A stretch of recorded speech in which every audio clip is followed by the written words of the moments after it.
Hey everybody, Bandicoot Commando here, and welcome back to Marvel Rivals. In the last one, I read Captain America's lore story. I read the battlefield surgery, how Cap is now in the galaxy, out in intergalactic Wakanda, and how Bucky was briefly put under some form of mind control for one reason or another. So we'll hopefully learn more about that when we get to Bucky's. But for now, we are going to do Cloak and Dagger's lore.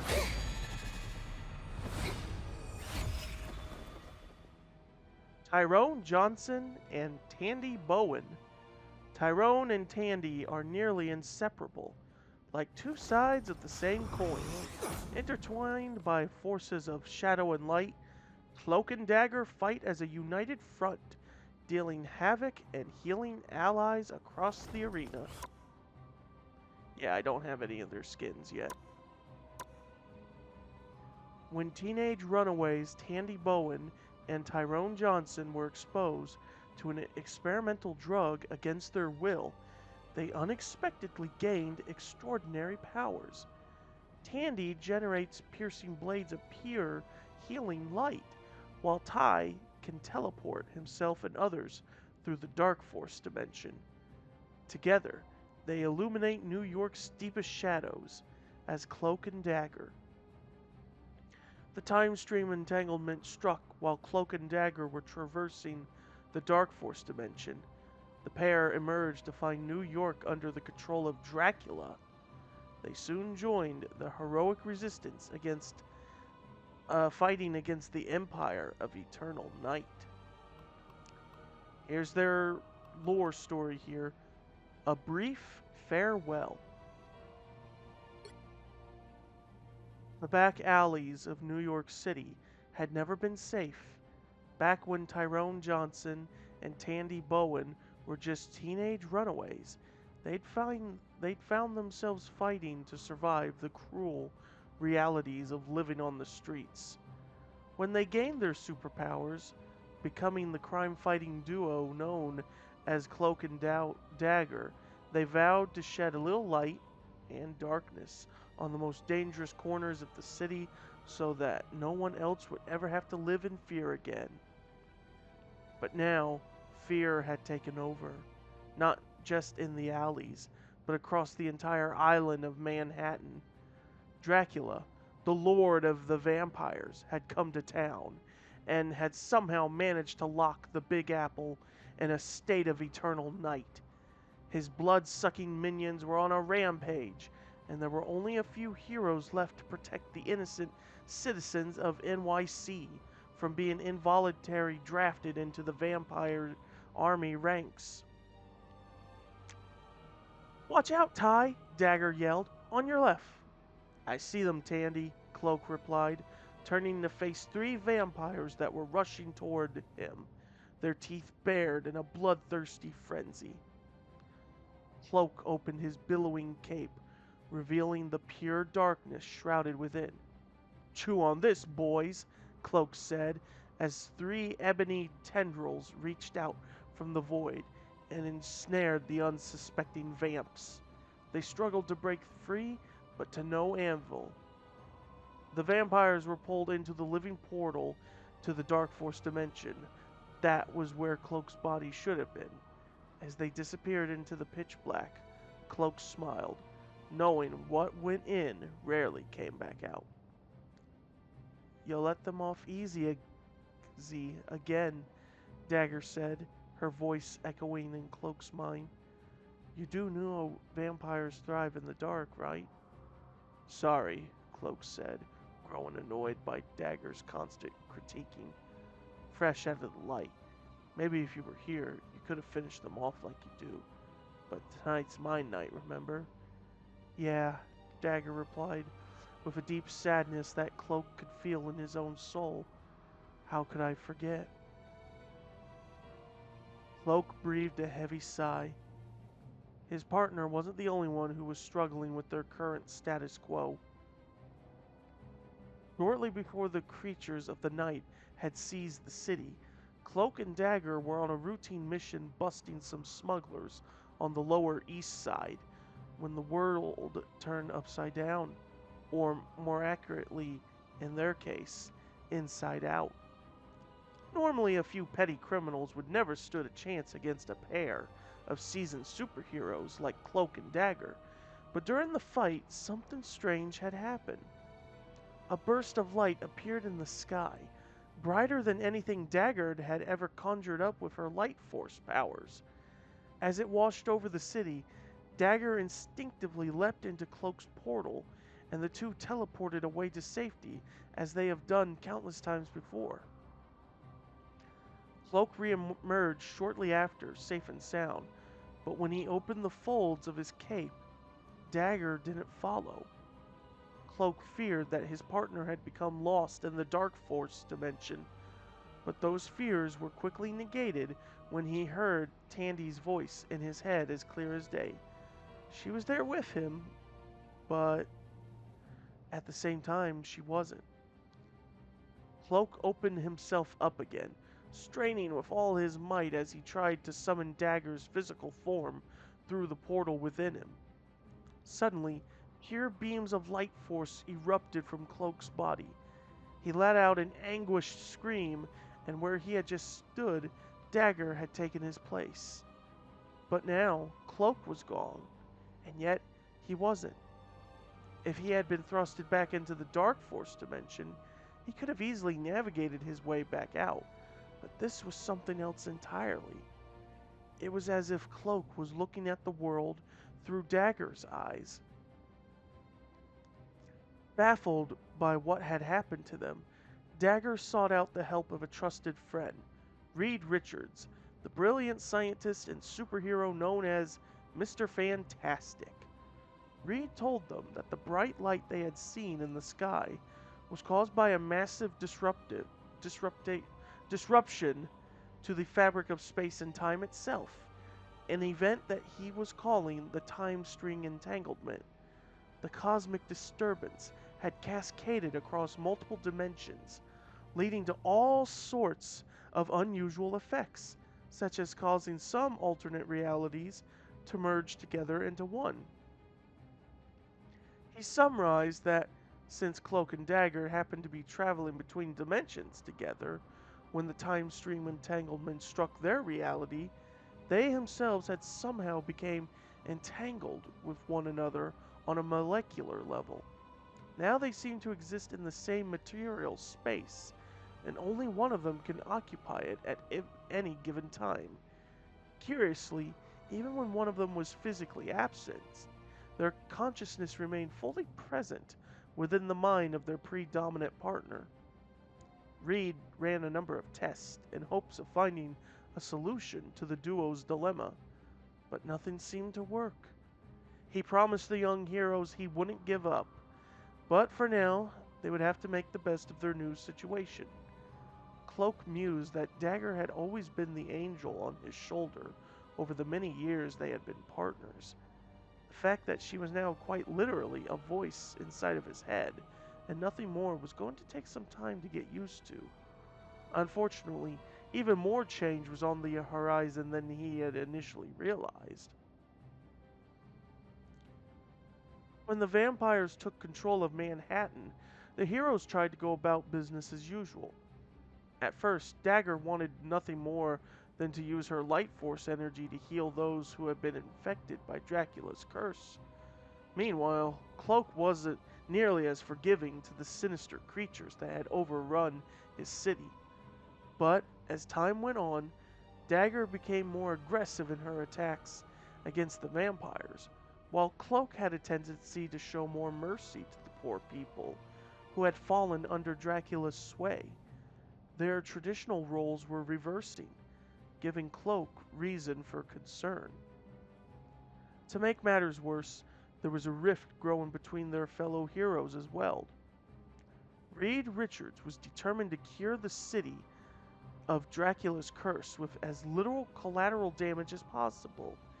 He knew that many of the vampires stalking the streets had been innocent civilians when this all began, and he wanted to do whatever it took to avoid unnecessary bloodshed. But Tony Stark and his ally, Moon Knight, had learned of a more permanent means of removing the vampire threat in one fell swoop.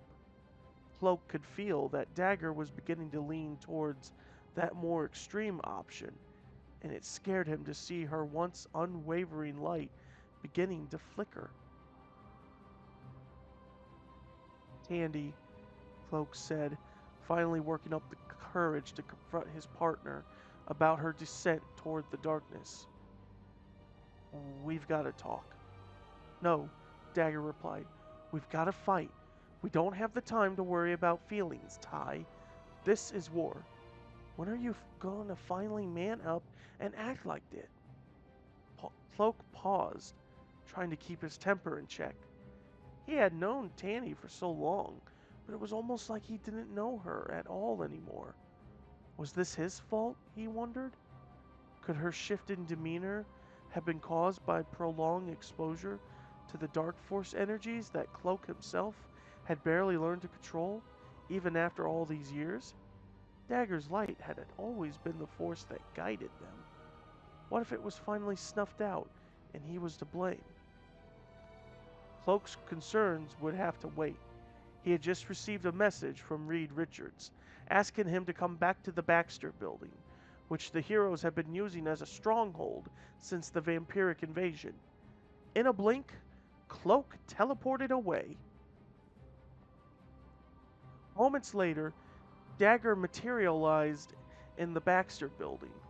During the teleportation process, Tandy had exerted her will and had taken control of their shared physical form for herself. Cloak was less than thrilled, but he chose to remain silent and to observe for now. What's the deal, Reed? Dagger asked, showing a touch of impatience. You know we're way more help out on the streets than here in your lab, right? Indeed, Reed said. You are needed on the front lines, but I think we both can agree that it would be better if there were two of you fighting this fight instead of just one. What are you saying? Dagger asked, a glimmer of hope returning to her eyes. As you know, Tony and I have been designing technology that may be capable of repairing the time stream, Reed said.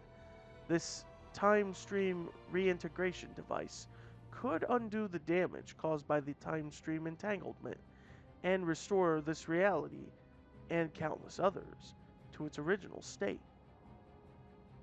Do you think it could do the same thing for me and Cloak? Dagger asked, jumping straight to the point. In theory, Reed said. The problem is, we haven't yet located an adequate source of chronomium to power the TRD, and a failed trial run could set us back months, a risk that Tony is not willing to take. However, Reed stretched his elastic-like arm over his workbench, about 10 feet away.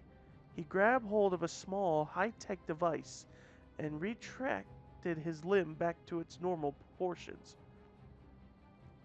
He held up the device for Dagger and Cloak to see. This is a portable version of the TRD that I've been tinkering with, Reed continued. It's not capable of realigning entire realities. Perhaps it could handle recalibrating something else that had become entangled, something on a slightly smaller scale. Tandy, Cloak said,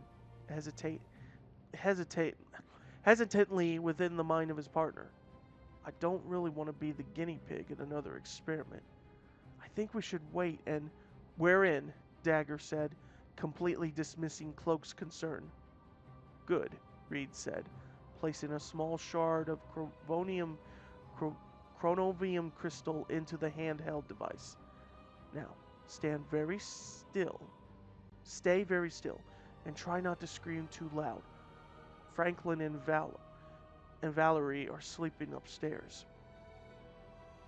As the device activated, it bathed Tandy in a crackling cascade of energy. She grimaced in pain, feeling as though she was being ripped in half. And in essence, she was. The device was extracting Cloak's molecules from her own, in hopes of allowing both young heroes to live as separate beings for the first time in ages. When the energy faded, Dagger still remained, and Cloak stood by her side. He did it, Dagger exclaimed, wrapping her arms around her partner in glee. Yeah, great, Cloak said, clearly less enthusiastic about the process. Part of it was because Dagger had gone against his direct wishes, but Cloak also had a deep fear that he would no longer be able to keep his partner's emerging darkness under check now that they were separated. Reed said, putting a hand to his chin as he studied the readings on his handheld TRD. That's strange. What's wrong? Dagger asked nervously. It worked, didn't it? Mostly, Reed replied. But even though you once again exist simultaneously within the same physical plane, it seems as though your energy signatures are still deeply intertwined. What's that mean, big brain?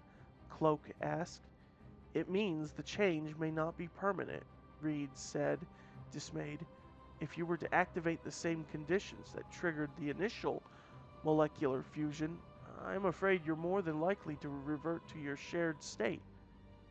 So, no more teleporting then? Dagger asked.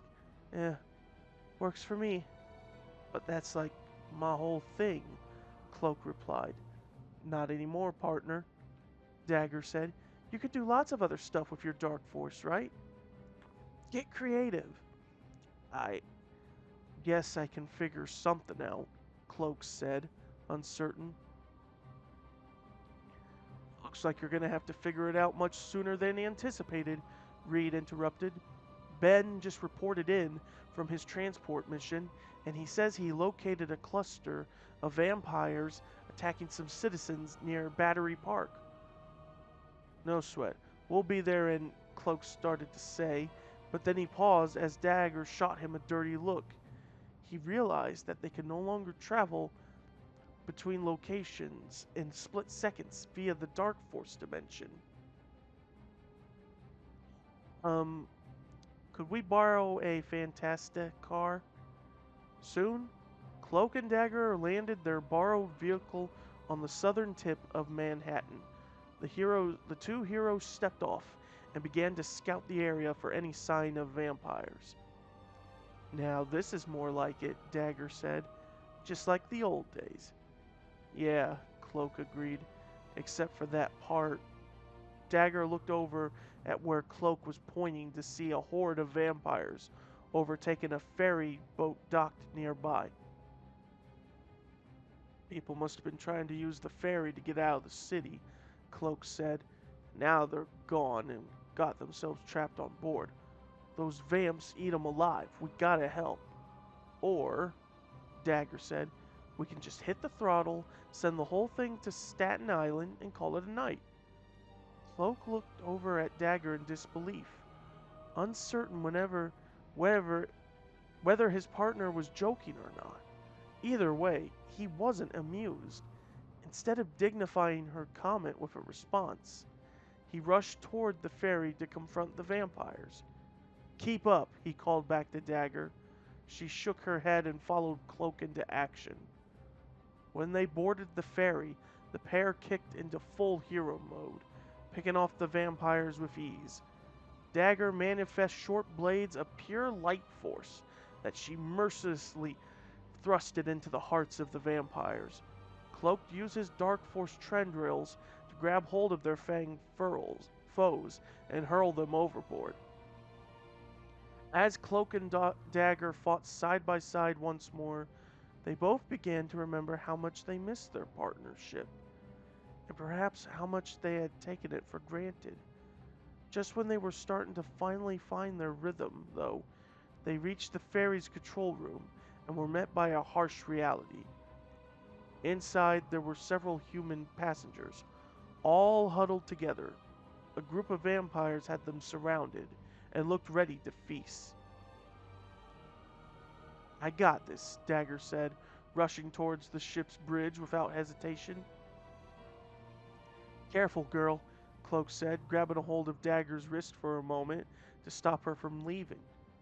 You ask me, this looks like a trap. I didn't ask you, Ty, Dagger snapped back. And if you don't stop babying me, I won't ask you anything ever again. Now let me go. I've got people to save. Cloak released Dagger's wrist and watched as his partner entered the control room. He wanted so badly to protect her, but she was her own hero, and she had to make her own choices, for better or for worse. He let out a frustrated sigh and began to follow Dagger into the bridge. But before he could enter, the heavy door that led into the room slammed shut, and a vampire locked it from within.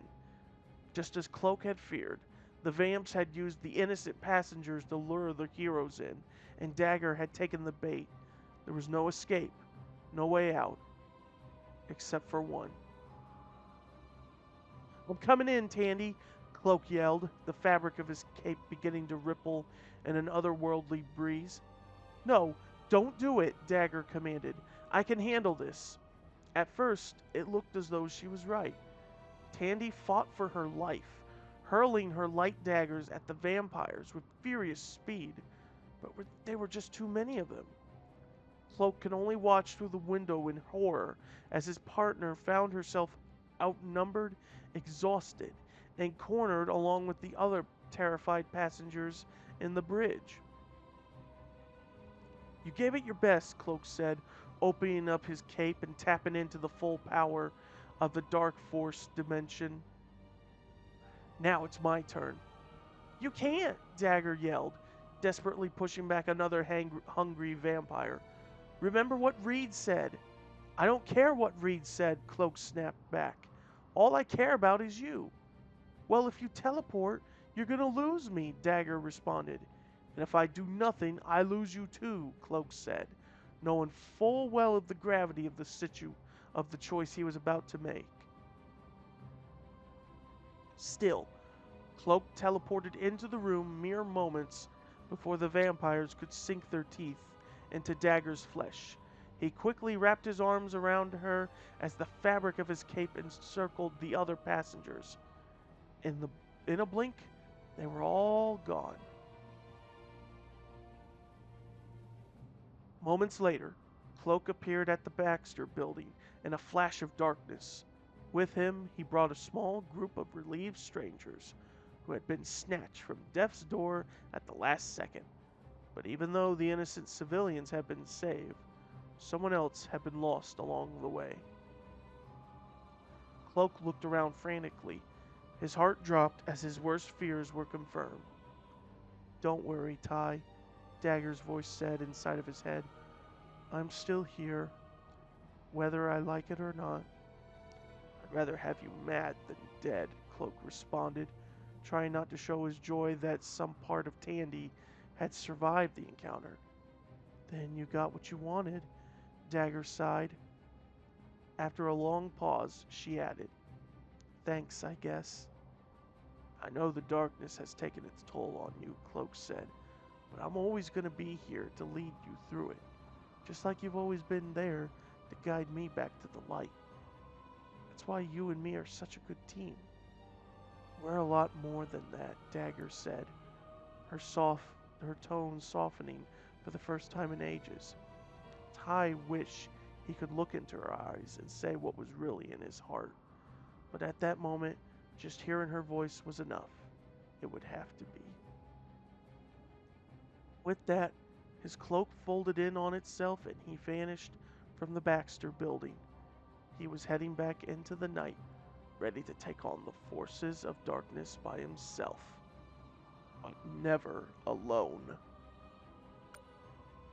Alright, that was Cloak and Dagger's lore story. I'm actually surprised reading that I hate to say it, Tandy was coming off as a bitch. And it's weird when you play her, she is Tandy is as very chipper and nice and friendly as they come. And it's just so, reading that, just hearing her be all snappy, it's just one of those out of character things. But this is why I'm hoping, maybe at least in terms of the lore, the two of them will be separate and be back to physical form again. It also now justifies why Cloak and Dagger are a 2-in-1 character.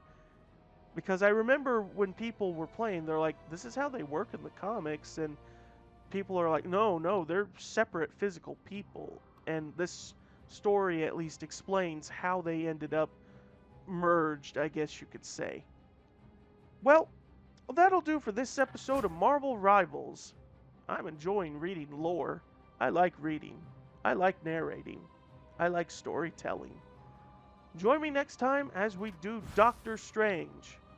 I need to change that back to normal. So that is it. And I'll see you guys next time.